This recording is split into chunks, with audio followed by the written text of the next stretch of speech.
Rusia, ciudad de Cheboksary, 27 de noviembre de 2009, alrededor de las 5 de la tarde. Aliona Gorbunova, de 24 años, hija del conocido empresario de Cheboksary Viktor Gorbunov, regresa en su auto del funeral de un amigo cercano. El chico murió siendo muy joven, en la flor de la vida. Aliona está completamente alterada y agotada. Solo tiene un pensamiento en la cabeza: llegar a casa lo antes posible, hablar por teléfono con su padre e irse a dormir. Ya en camino, Aliona recuerda que casi no hay comida en el refrigerador. Debe ir al supermercado. La chica entra corriendo a la tienda más cercana. Smack echa algunos productos en el carrito y paga mecánicamente con la tarjeta. Aliona está tan absorta en sus pensamientos que prácticamente no presta atención a lo que sucede a su alrededor. Tampoco se da cuenta de la persona que primero entró detrás de ella a la tienda y luego se dirigió a su auto, manteniéndose un poco atrás. Aliona se sube al auto. Lo primero que hace es alcanzar el cinturón de seguridad, un hábito tan arraigado que lo hace automáticamente. Cuando se endereza después de abrocharse el cinturón, una hoja fría de cuchillo se apoya en su cuello. De este auto, Aliona Gorbunova ya no saldrá con vida. Unas horas después, el cuerpo ensangrentado de la joven será sacado del auto por su padre. Estás en el canal Strashnota y hoy tenemos un caso difícil con un participante de la batalla de los psíquicos. Aliona Gorbunova nació en 1985 en Cheboksary, en la familia de Viktor Gorbunov, quien luego se volvería un empresario famoso y en ese entonces trabajaba en una empresa ferroviaria. La niña, hija única, siempre recibió el cariño y atención de sus padres. A la pequeña Aliona nunca le negaron nada. Gorbunov, criado en una familia campesina humilde, consentía y complacía todos los caprichos de su hija. La llamaba Alionushka y decía que solo les faltaba un hijo para ser felices. Por supuesto, Ivanushka. La niña era su princesa. Desde pequeña, Aliona y su papá eran muy cercanos. La niña compartía con él todas sus preocupaciones y alegrías. Cuando Víctor llegaba del trabajo, Aliona dejaba todo y corría a recibirlo. La infancia de Aliona Gorbunova fue durante la primera década después de la disolución de la URSS privatización, desempleo. Aunque el país cambiaba, la familia Gorbunov tuvo suerte. La empresa donde trabajaba Víctor no cerró. Además, en 1993, Víctor Gorbunov se convirtió en director general de la empresa Ferrocarriles Unidos, la cual dirigirá hasta el año 2021. Por un lado, esto significaba que la familia ya no tenía que preocuparse por el dinero. Por otro lado, Gorbunov tenía que quedarse cada vez más tiempo en el trabajo por asuntos laborales. Aliona lo extrañaba, esperaba a su padre y se negaba a dormir hasta que su papá volviera del trabajo. Cuando la niña cumplió 12 años, la familia Gorbunov sufrió una tragedia. La madre de Aliona falleció. La niña tuvo muchas dificultades para sobrellevar la pérdida, pero su papá siempre estuvo a su lado. La muerte de su madre unió más a Aliona y Víctor. El papá no incluía a su hija en los problemas del negocio, pero ella podía consultarlo o pedirle ayuda cuando lo necesitaba. Socios y colegas sabían que Gorbunov adoraba a su hija y haría todo por darle una buena vida. Víctor, era solo cuestión de tiempo para que Aliona entrara al negocio por sí misma. Aliona Gorbunova destacaba por su apariencia y siempre estaba rodeada de chicos. La chica era exigente y decía a sus amigas: «Para mí, el hombre ideal es mi papá». Aliona quería conocer a un hombre que fuera su apoyo, que estuviera dispuesto a escucharla y la apoyara en todo. A mediados de los 2000, la empresa ferroviaria unificada prosperaba tras superar la crisis, desarrollándose y expandiéndose. Lógicamente, la familia del director general tenía todo. Aliona se interesaba en el negocio de su padre y deseaba trabajar codo a codo con él. En 2008, la joven de 23 años asumió el cargo de directora de una organización sin fines de lucro especializada en transporte ferroviario y suministro de materiales de construcción inertes. ¿Quién la nombró directora? Por supuesto su padre, quien, hablando de meritocracia, despidió a un buen conocido que entonces ocupaba un buen puesto. Aliona no fue la causa del despido. El conocido dejó el puesto de director debido a un conflicto, pero de cualquier manera, Gorbunov se ganó un enemigo. Tendrá que recordarlo varias veces después. El padre dijo que Aliona cumplía muy bien sus nuevas responsabilidades y no se arrepintió de su decisión. Gorbunov seguía consintiendo a su hija. Le compró un departamento en el centro y después un Mazda negro, su auto soñado. Aliona también eligió un número bonito, el T555EK, con 3 5 que atraen buena suerte. La chica adoraba el auto, pero los 3 5 no le trajeron suerte a Aliona. La noche del 27 de noviembre de 2009, Aliona Gorbunova asistió al funeral de un conocido. Gorbunov sabía que su hija regresaría muy afectada del funeral tras la tragedia. Aliona llamaba a su padre por las noches, y esa vez él también esperaba su llamada, listo para apoyarla con palabras cálidas. Pero pasaba el tiempo y Aliona no llamaba. Víctor marcó su número, pero el teléfono no contestaba. Después de un tiempo, lo intentó de nuevo, pero el número seguía temporalmente fuera de servicio. Esto sucedió varias veces más y cada vez una voz en el teléfono le informaba a Gorbunov que el celular de su hija estaba apagado. Ya era tarde, casi medianoche. En el alma de Gorbunov nació un sentimiento de inquietud. Aliona nunca habría apagado el teléfono sin avisar. Si su hija estaba ocupada y no podía hablar, siempre le escribía a su padre. Para la medianoche, Gorbunov ya había perdido la calma. Caminaba por la casa y llamaba a su hija, pero el teléfono seguía apagado. Gorbunov llamó a sus amigas, pero la chica no estaba con ellas. El padre sentía que algo le ocurría a su hija. No sabía dónde buscar a Aliona, pero sí por dónde empezar. Gorbunov fue primero a la estación local de tránsito. Pensó que para hallar a Aliona debía encontrar el auto. Los hechos se presentan con sus palabras. Apenas entró al lugar, Gorbunov casi de inmediato escuchó la conversación de 2 empleados de la inspección. Unos hombres discutían sobre un auto hallado en el cruce de Gagarina y Sibilskaya, cerca del Estadio Olímpico. Gorbunov escuchó. Era un Mazda negro con placas 555, el auto de su hija. El corazón de Gorbunov se hundió. El primer pensamiento del hombre fue: Aliona tuvo un accidente, hay que salvarla, ir al hospital, hablar con los doctores. Entró corriendo a la oficina exigiendo saber a qué hospital llevaron a su hija y qué tan grave estaba herida. Pero la expresión de los empleados casi de inmediato lo detuvo. Y cuando Gorbunov escuchó lo que realmente había pasado, se llevó la mano al corazón. Su hija, Aliona Gorbunova, de 24 años, fue hallada muerta en su auto. Ella estaba en el asiento trasero, rodeada de sangre. Sus ojos vidriosos miraban al vacío. Aliona tenía 7 u 8 heridas de arma blanca según algunas fuentes. Su cuello estaba lleno de puñaladas. La joven falleció por una hemorragia masiva causada por el daño a los grandes vasos sanguíneos. Gorbunov acudió al lugar del crimen con los agentes. El interior del auto estaba cubierto de sangre. La sangre empapó la tapicería y se acumuló en charcos en el piso. Lo primero que vio Gorbunov fueron las piernas de Aliona con botas de tacón. Las piernas no se movían y no salía ningún sonido del auto. El hombre tuvo que reunir todas sus fuerzas para dar un paso más y mirar hacia adentro. Sí, murmuró con dificultad, mirando el rostro de su hija fallecida y sintiendo que no podía apartar la mirada. Es ella.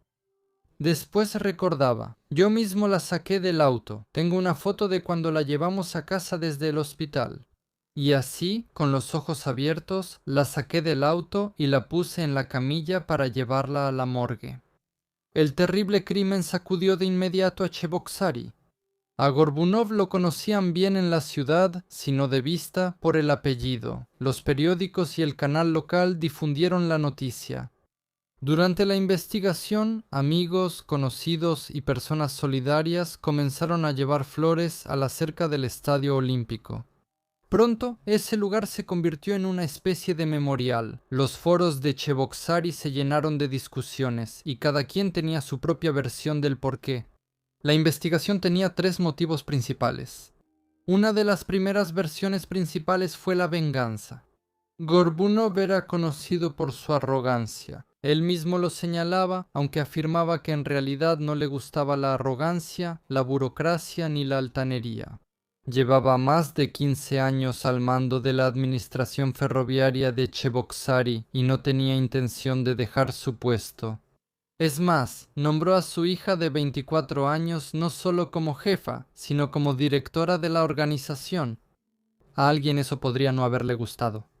Aliona pudo haber sido víctima de un asesinato por encargo, una advertencia sangrienta para su padre o incluso un castigo. La idea enloquecía a Gorbunov, pero no podía negar esa posibilidad. La segunda versión fue que la muerte se debió a los celos. Aliona tenía muchos admiradores. Hermosa, consentida por la atención y el dinero, ella sabía lo que valía. Alguno de los que recibió un rechazo, movido por unos celos increíbles, y tal vez, porque estaba borracho, pudo haber atacado a la chica después de una discusión. La tercera versión era un ataque por lucro. Una chica sola en un auto caro durante la noche pudo haber atraído la atención de los ladrones. Incluso si alguien no conocía a Aliona en persona, por la marca del auto y las placas, era fácil suponer el nivel de riqueza de su dueña. Además, alguien pudo haber notado los anillos con diamantes en los dedos de Aliona. La chica, que parecía frágil, era una víctima fácil para un hombre con cuchillo, y el espacio reducido del auto no le habría permitido ofrecer ninguna resistencia significativa. Pero Gorbunov descartó de inmediato la versión de privación de la vida por motivos de lucro. Aliona llevaba consigo una tarjeta bancaria con una suma considerable. Tenía 300.000 rublos en ella. ¿Qué le impedía al ladrón obligarla a retirar el dinero de la tarjeta y dárselo? Tampoco le quitaron a Aliona los anillos con piedras preciosas. Solo desaparecieron su teléfono, las llaves del coche y después se supo 500 rublos de la cartera. El criminal se fue prácticamente con las manos vacías. Según Gorbunov, el lucro podía descartarse. Estaba seguro de que su hija fue asesinada por su culpa. La culpa lo enloquecía y haría todo por hallar al criminal. Es probable que los testigos hayan sido intimidados o que no quieran involucrarse con la policía sin recompensa. Especialistas de varias dependencias ya participaban en el caso, pero Gorbunov no pensaba quedarse esperando noticias. El 5 de diciembre de 2009 se publicó un anuncio en el foro de Cheboksary solicitando que los testigos se contacten, que hayan visto un automóvil Mazda 6 de color negro cerca de la tienda SMAC. El 27 de noviembre de 2009, entre las 17:00 y las 17:40 horas. También pido a todos los que sepan o hayan visto algo sobre la trágica muerte de Aliona Gorbunova que llamen al número indicado. Se puede hacer de forma anónima. Víctor Gorbunov. Y le llamaron. ¿Hubo personas que vieron algo? La policía estuvo buscando activamente al delincuente, se entrevistó a más de 100 testigos, se realizaron más de 20 peritajes. Los videos de las cámaras del supermercado se convirtieron en detalles importantes que podían arrojar luz sobre lo sucedido. La primera grabación se hizo dentro del establecimiento. Las cámaras captaron que cuando Aliona Gorbunova entró al supermercado esa noche, dos personas con chaquetas oscuras la siguieron. Por cierto, dejaré materiales adicionales en Telegram. Recorrieron el mismo pasillo que la chica, manteniéndose detrás de ella, y salieron de la tienda justo después de ella. Era lógico pensar que los criminales podían aparecer en el video. La segunda grabación fue desde afuera. La cámara del supermercado captó que, tras subir a Aliona al auto, el Mazda permaneció mucho tiempo ahí con las intermitentes encendidas. Desafortunadamente, en la calle estaba bastante oscuro y no se podía ver lo que ocurría dentro del auto. Después de estar parada unos minutos, el Mazda de Aliona se alejó del supermercado. El auto se movía de manera insegura. Quizá, supusieron los investigadores, el criminal o los criminales ya estaban en el auto junto con Aliona, así que no se podía descartar la versión de los dos jóvenes que siguieron a la chica desde la tienda. El teléfono de Aliona, que desapareció del lugar del crimen, también era una pista importante que podía llevar al culpable. El criminal quizá intentó vender el teléfono, pero este podía ser rastreado. Precisamente el teléfono fue ese hilo que finalmente llevó la investigación hasta el culpable. Un mes después, por sospecha de haberle quitado la vida a Aliona Gorbunova, fue detenido Alexei Fyodorov, de 23 años, un desempleado de Cheboksary, aficionado a sustancias prohibidas. El joven llevaba consigo el teléfono de Gorbunova e incluso lo usaba cambiándole la tarjeta SIM. Al llegar la policía a su casa, Fyodorov no se resistió y permitió que lo llevaran a la comisaría. Y ya en el primer interrogatorio confesó todo. El crimen no tuvo relación alguna con la actividad empresarial de Viktor Gorbunov. Fyodorov simplemente necesitaba mucho el dinero. Se desconoce el estado civil y las condiciones de vida de Alexei Fyodorov. Según algunos datos, a sus 23 años, el criminal sufría una fuerte adicción a las drogas. Necesitaba una dosis todos los días. No había mucho que sacar de la casa y los proveedores no fiaban. De alguna manera, Fyodorov logró conseguir un préstamo, y no solo uno. La cantidad obtenida se gastó rápido. Después vino un segundo préstamo.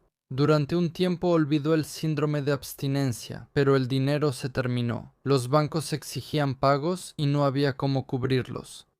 No había dinero para sustancias prohibidas. Fyodorov apenas se opuso a cometer un delito cuando surgió la idea. Lo consideró un paso natural y lógico. Si no tienes dinero, entonces tienes que quitárselo a quien sí lo tiene. La complexión de Fyodorov era asténica, no atlética. No tenía confianza en su propia fuerza. Tenía que hacer que la víctima no pudiera resistirse o que él tuviera una ventaja significativa sobre ella. Fyodorov vio a la chica en el Mazda junto al supermercado Smack. No cualquiera conduce un auto así, eso estaba claro. Gorbunova vestía ropa cara y actuaba como una reina. A Fyodorov solo le quedaba esperar el momento adecuado. Esperó a Aliona cerca de la tienda y la siguió hasta su auto. La chica caminaba sin mirar, por eso no notó al chico a su lado con chaqueta oscura. Aliona se sentó en el auto y se puso el cinturón de seguridad.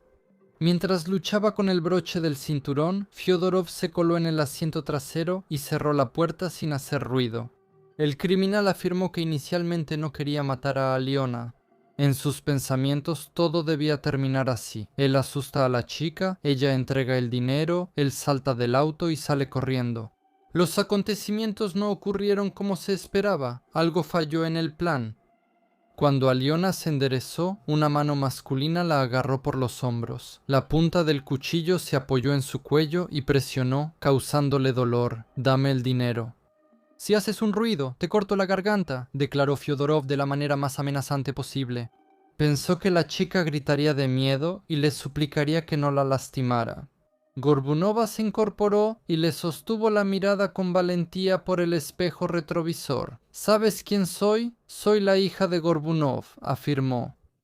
«Atrévete a tocarme, te van a encontrar y mañana mismo te mandarán al otro mundo». A Fyodorov no le importaba de quién fuera hija, no pensaba retroceder. La burla y falta de miedo al inicio lo desconcertaron y luego lo enfurecieron. Le puso el cuchillo en el cuello y aún así ella se atrevió a amenazarlo. No estaba bromeando y la víctima debía entenderlo. Fyodorov presionó el cuchillo en el cuello de Aliona hasta perforar la piel. Ella chilló y tembló, pero él la sostuvo con fuerza. «Vámonos de aquí, rápido», exigió el criminal. Había que alejar el auto del supermercado y de miradas ajenas lo más pronto posible. Esta vez, Aliona parecía realmente asustada. El auto se alejó de la zona de estacionamiento frente al supermercado con inseguridad y avanzó por la calle Gagarin. Gorbunova manejaba con cautela, pegada al asiento y mirando al frente. El cuchillo se le clavaba constantemente en el cuello. Fyodorov también observaba la carretera frente a él.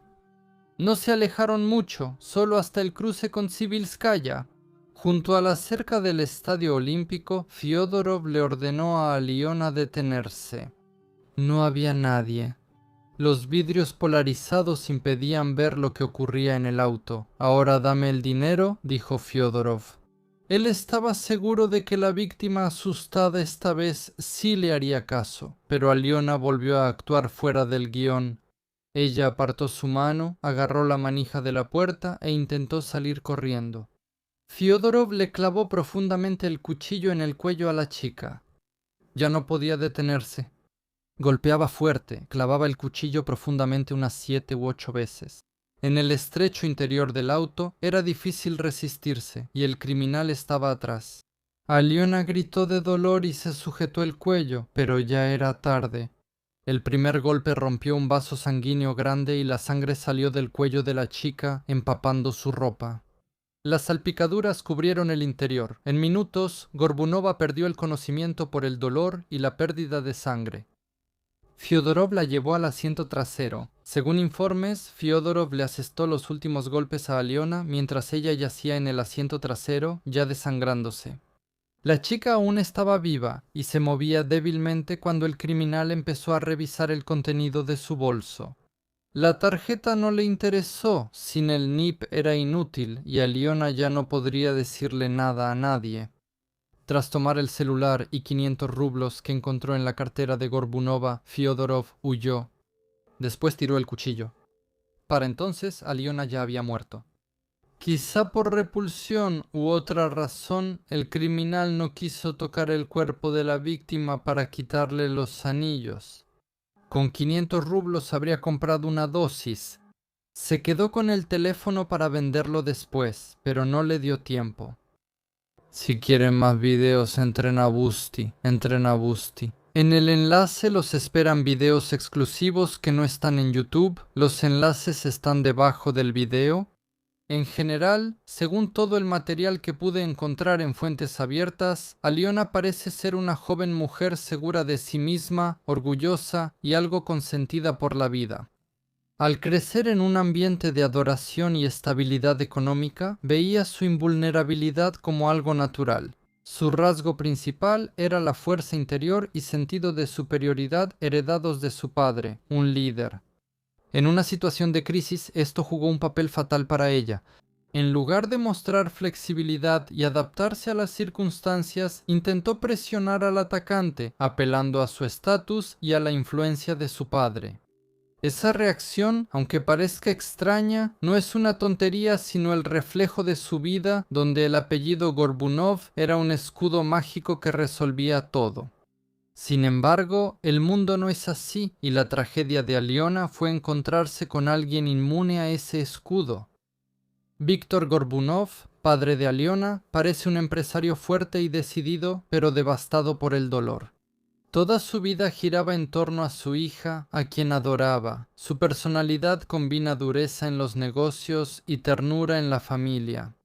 Tras la muerte de Aliona, lo invadió una culpa abrumadora, llevándolo a buscar razones complejas y premeditadas para la tragedia.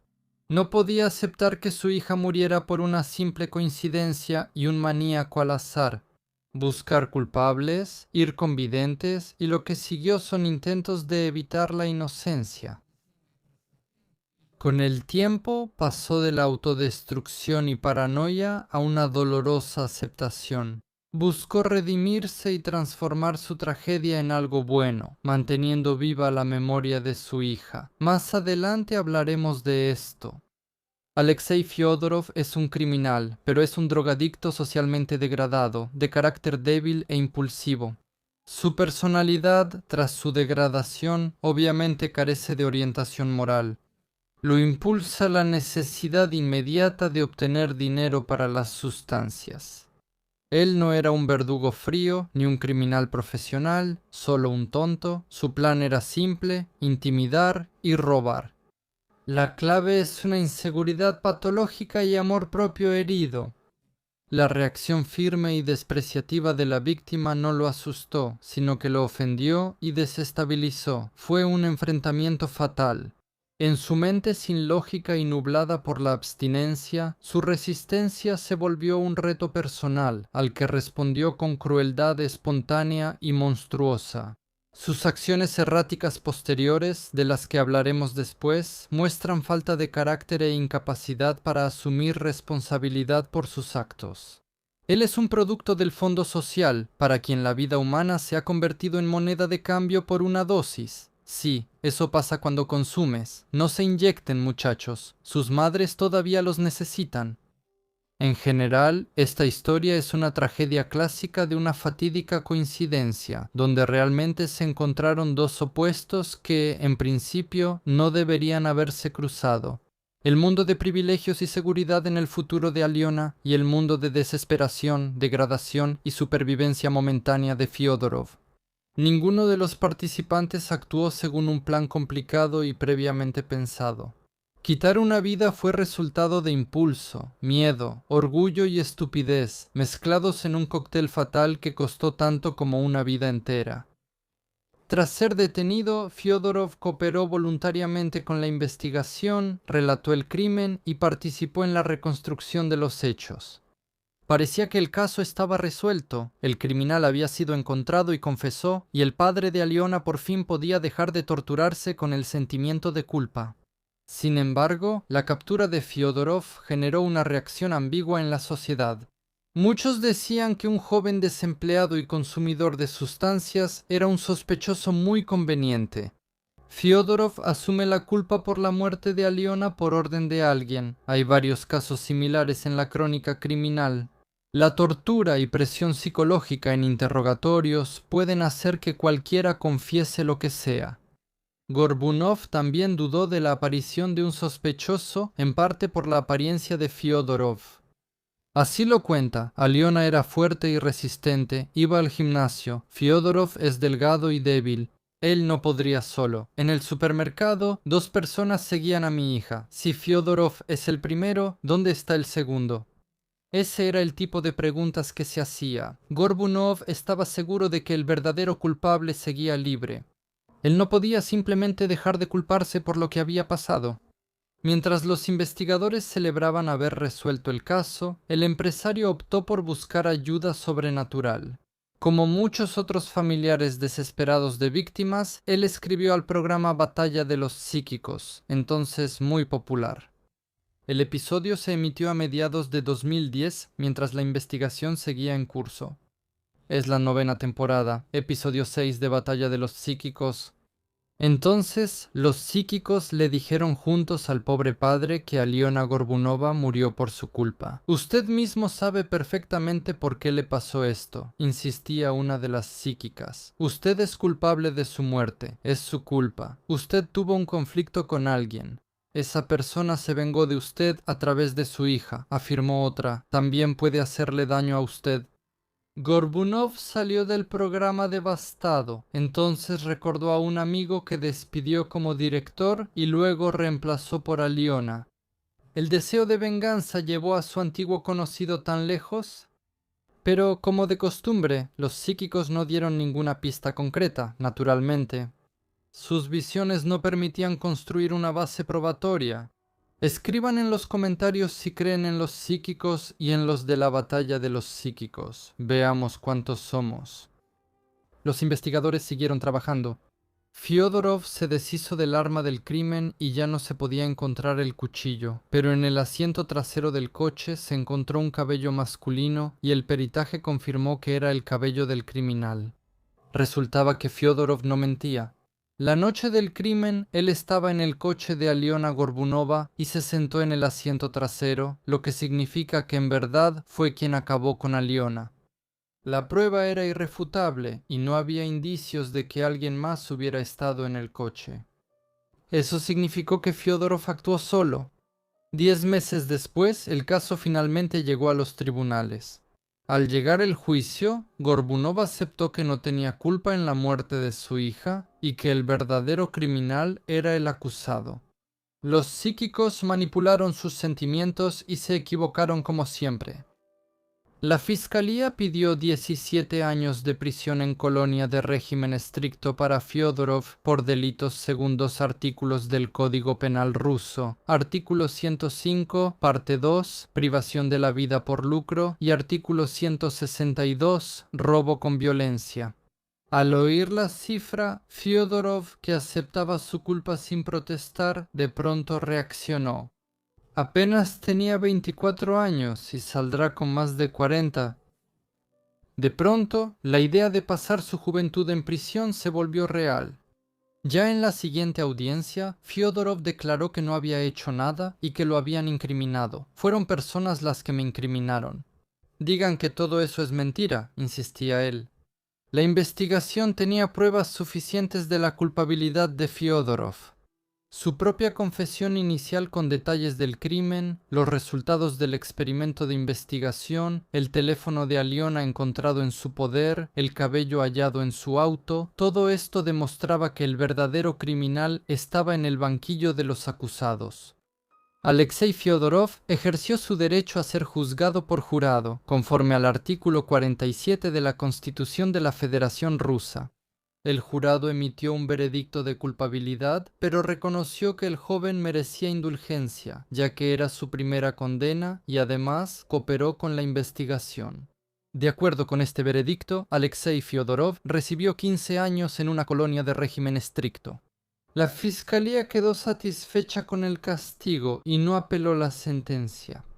Tras la muerte de su hija, Víctor Gorbunov compuso la canción Querida Alionushka, cariño, solecito cariñoso, dedicada a ella. Formó otra familia donde crecen 2 hijos. Sobre lo sucedido, él dice lo siguiente: entendí que no se puede hacer nada, pasó lo que estaba escrito en el destino y hay que aceptarlo. La tragedia que le ocurrió a su hija impulsó al empresario a dedicarse a la caridad. En su pueblo natal ayudó a abrir un centro médico que llamó Alenushka. Él donó al centro médico el teléfono que Aliona tenía esa noche fatídica.